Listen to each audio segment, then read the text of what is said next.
Well, let's just dive in then. Clearly, big fan of the shark people. That's always been, it's right here. You know, it's deep. It's real deep. So we decided to really start to break down my favorite shark person, Arlong.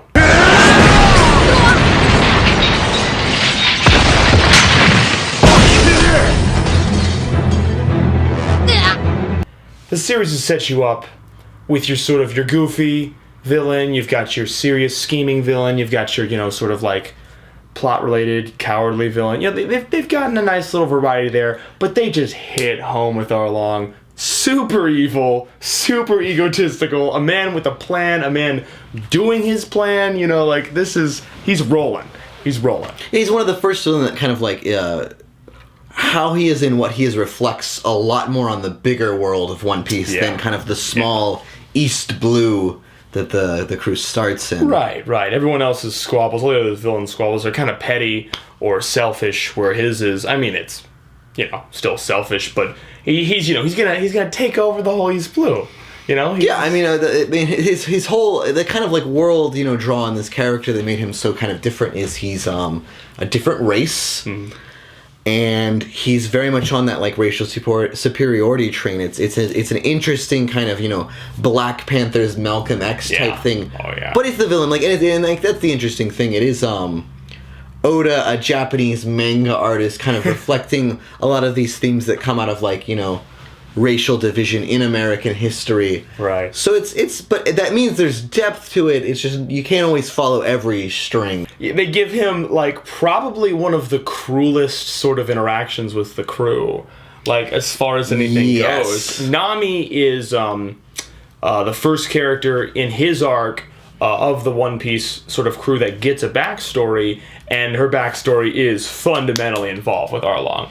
Yeah, she gets a backstory arc. Yes. Like, and Arlong X's out her mom, sort of like abuses her psychologically, and, you know, like keeps her up in this room doing maps until her hands bleed, that sort of thing. Yeah, actually just physically too. He smashes her head into the table. It like, took that out of the 4Kids version for mean, sure. Yeah, he's real. He's not a good villain and a good person. He's a great villain. Terrible, terrible, awful thing. And one of the best ways that that's reflected is he doesn't have to do anything.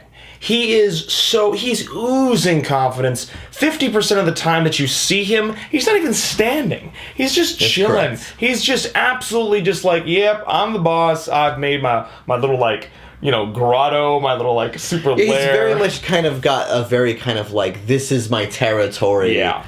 I'm like, I own everything around me, and I'm lounging very confident. Exactly. I mean, he's got an open like Hawaiian shirt, Just sandals on, shorts. Like, he very much is like, and all of his crew kind of has like a lamer version of his like kind of beachwear on. Yeah. Like, and so it very much puts him in that like, no, I'm cool, and my crew is trying to like copy me. Yeah, no, it's very much, good. He's got his aesthetic, and the best part is he has that stupid hat on. Yeah, he does draw a stupid like Russian winter hat like on him. And I think that's kind of his attempt to talk about how little Arlong cares about anyone else's opinion. He's like, yeah, I want one person to say one thing about this Russian, like... Well, like in the flashbacks, too, he's got like a Gilligan hat, like very not cool, like... But no one's gonna tell Arlong that that's not cool. Yeah, they have, so like, the way it goes down is, you know, the One Piece crew has finally showed up, Luffy's like punched the door, and Luffy punches him, and, you know, he crashes Arlong into a wall, like into a crater. Arlong doesn't get up. He literally lounges in that crater, like from, like, he had been lounging, like, on his throne, and then, like, he hits the crater. He doesn't stand up. He literally just kind of sits there, and he's like,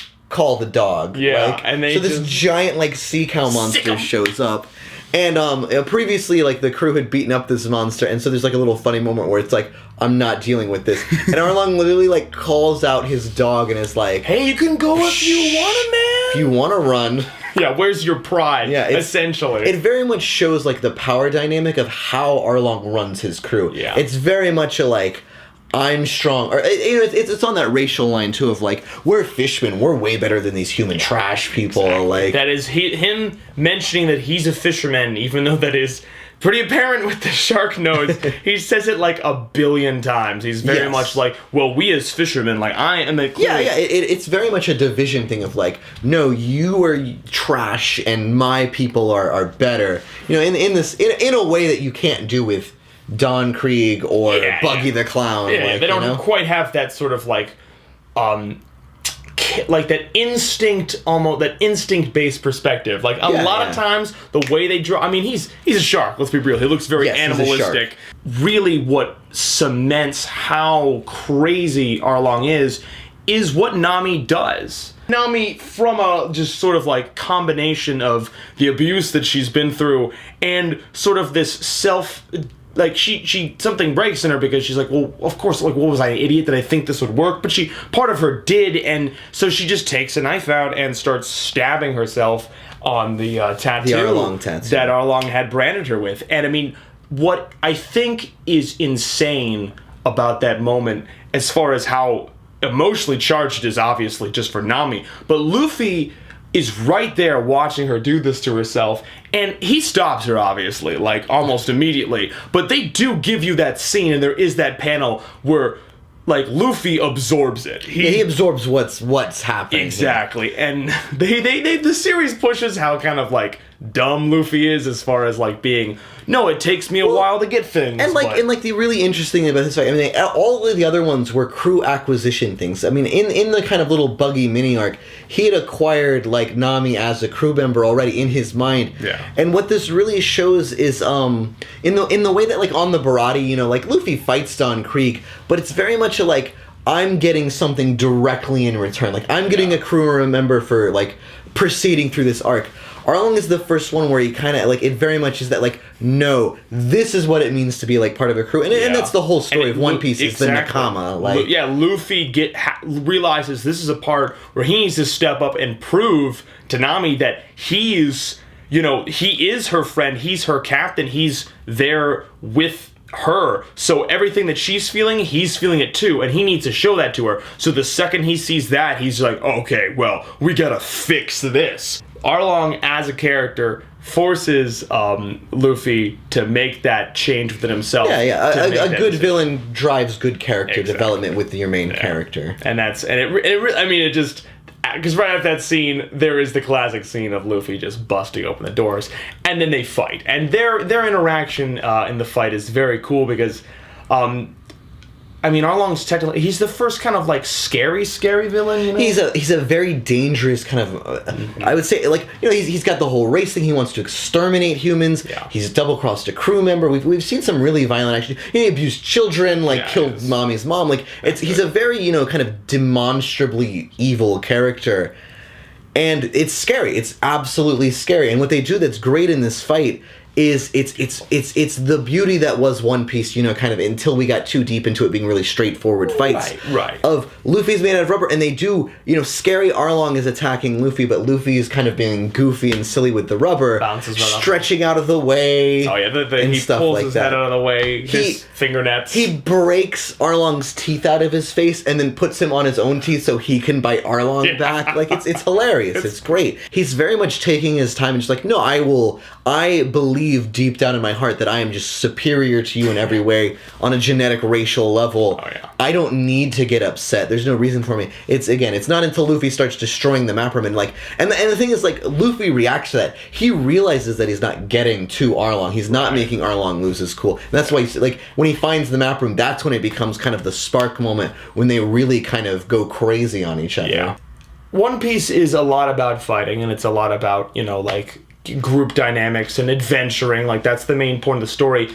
But I mean, anybody who knows the series at all knows that it's huge into deep emotional moments and like really nice raw cutting ones. I mean, characters cry a lot. Characters express really how they feel.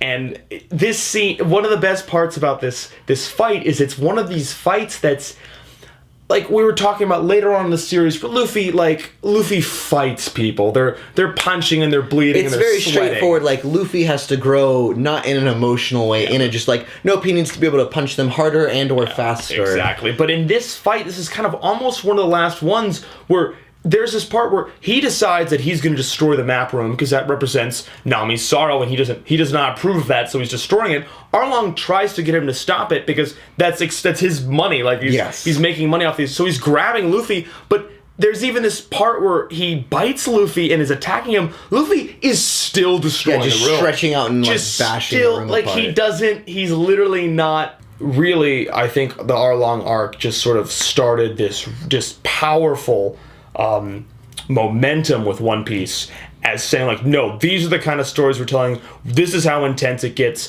and this is how it's going to roll. You know, like, we're going to be confronting people who are this solid on how they feel things should be run, how they should do things, and we're going to stop them and, you know, like, change, like, what they do. And that's why I like One Piece.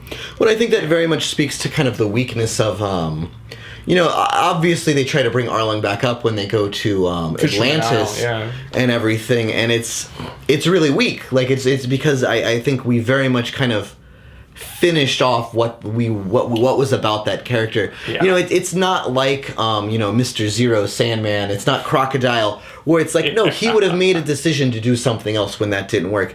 His mission wasn't some kind of, you know, idealistic racial conquest. Right. It was very much, you know, wealth and personal power, and like they kind of try and deal with, like, this is why, like, this explains a little bit more of Arlong's backstory, but like I think the content was there. I mean, very early Oda is very good at making, again, we talk about dramatic moment, drama is one of the main points we talk about when we review anime, and that ability to, you know, kind of give weight and meaning to something in a contextual situation so well. I mean, it's like the first one that's so good is when during the Buggy arc, they have the little puppy, like, defending his, like, master's shop against the giant dog, and that's just such a, like, fundamental, like, tear-jerking moment, because it means so much symbolically, and Oda's able to put that into, like, 17 pages and get it done. Mm-hmm.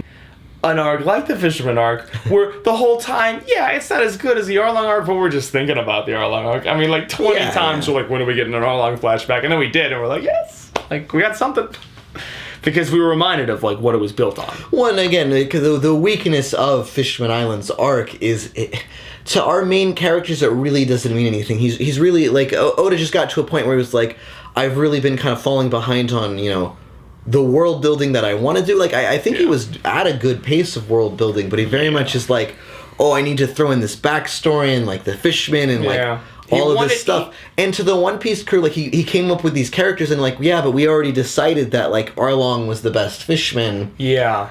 And then, you know, like, Jinbei and, like, Fisher Tiger and she's like, they're in that realm, but it makes the villain characters they kind of just pulled out very fluff, and they don't mean anything. They don't mean anything to the One Piece crew. Yeah. They mean things to the people that are, you know, like, gatekeepers for what the One Piece crew is trying to get done. Yes, but and that's why again we talked about it being such a good foundation, is that's why so many people love One Piece. Yeah, is these foundational arcs were so strong and so meaningful. You need characters like Arlong to prop up a series like One Piece. If you liked our channel, make sure to subscribe, like the video if you liked it, dislike it if you didn't like it, and check out our other stuff. We've got a breakdown of Polnareff, and if you have any suggestions of who we break down in the future, comment below. Shop any more, and give us any excuse to talk more about One Piece. I think it's definitely the thing we really want to project now. Yeah, anything, man. We'll break it down.